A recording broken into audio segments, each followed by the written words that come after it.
मेरा नाम डॉक्टर रजत बजाज है। मैं एक कैंसर रोग विशेषज्ञ हूँ। मैं फोर्टिस हॉस्पिटल नोएडा में सीनियर कंसल्टेंट के रूप में कार्यरत हूँ। इस वीडियो के द्वारा मैं आपको आगामी नव वर्ष 2021 की शुभकामनाएं देना चाहता हूँ। जैसा कि हम लोग जानते हैं कि 2020 अब खत्म होने वाला है और हम 2021 की तरफ अग्रसर हैं। 2020 के वर्ष में हम सब ने देखा कि हमारे पास कुछ ऐसी चुनौतियां आई जिनका हमको अंदाजा नहीं था, और मैं बात कर रहा हूँ कोविड-19 पैंडेमिक की। ये पैंडेमिक हमारे देश में और पूरे विश्व में करीब जनवरी-फरवरी में शुरू हुआ और धीरे-धीरे इसके केसेस हमारे देश में बहुत तेज़ी से बढ़ते चले गए। करीब मार्च के महीने में एक लॉकडाउन का अनाउंसमेंट हुआ गवर्नमेंट द्वारा, और उस लॉकडाउन का फॉल आउट कैंसर पेशेंट्स के लिए काफ़ी ज़्यादा हुआ। एक कैंसर रोग विशेषज्ञ के नाते मैंने देखा कि मार्च अप्रैल के महीने में कुछ पेशेंट्स जिनका कैंसर का डायग्नोसिस उनके हाथ में था, वो अपना इलाज नहीं करा पाए बिकॉज उनको हेल्थ केयर सर्विसेज प्रोवाइड नहीं हो पाई। जब लॉकडाउन थोड़ा सा ईज आउट हुआ तो वो मई जून के महीने में जब हमारे पास आए तो उनका कैंसर का स्टेज बढ़ चुका था और उनको ट्रीटमेंट लेने में दिक्कत हुई।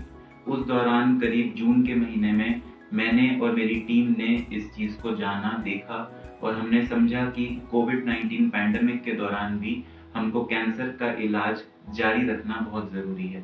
कैंसर एक ऐसी बीमारी है जो कि एक गंभीर समस्या लेके आती है और वो किसी भी महामारी की वजह से रुकने वाली नहीं है। इसीलिए मैंने, मेरी टीम ने सबसे पहले अपनी प्रिकॉशंस लेते हुए पीपीई किट्स का, मास्क का, सैनिटाइजर्स का यूज़ किया, और हमने वही सुविधाएं, वही प्रिकॉशंस हमने अपने पेशेंट्स को दी।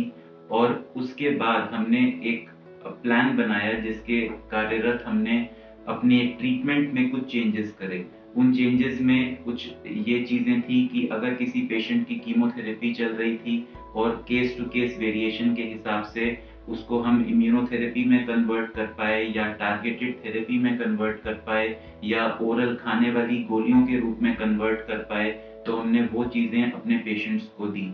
और आज दिसंबर 2020 में मैं बहुत गर्व से कह सकता हूँ कि पिछले 6 से 7 महीने में हमने 2000 से ज़्यादा कीमोथेरेपी सेशंस, इम्यूनोथेरेपी सेशंस और टारगेटेड थेरेपी सेशंस करके बहुत सारे पेशेंट्स को कैंसर का उपयुक्त ट्रीटमेंट दिया है, और इस पर्याप्त ट्रीटमेंट से बहुत सारे पेशेंट्स ठीक हो पाए हैं। तो 2021 में मैं आपको ये कहना चाहूँगा कि ये महामारी एकदम से जाने वाली नहीं है, अभी कुछ टाइम और लगेगा, लेकिन कैंसर जैसी गंभीर बीमारी का इलाज भी साथ में चलते रहना चाहिए। इसीलिए अगर आपको या आपके किसी परिजन को कैंसर की समस्या का रोग है, तो आपको अपने नज़दीकी डॉक्टर से जल्द मिलकर इसके बारे में समझना चाहिए और इसके निजात के बारे में चीज़ों को जानना चाहिए। इसके साथ मैं आपको नव वर्ष 2021 की शुभकामनाएं देकर ये कामना करता हूँ कि आप घर पर रहें, स्वस्थ रहें, प्रसन्न रहें और सुरक्षित रहें। Thank you. नमस्ते।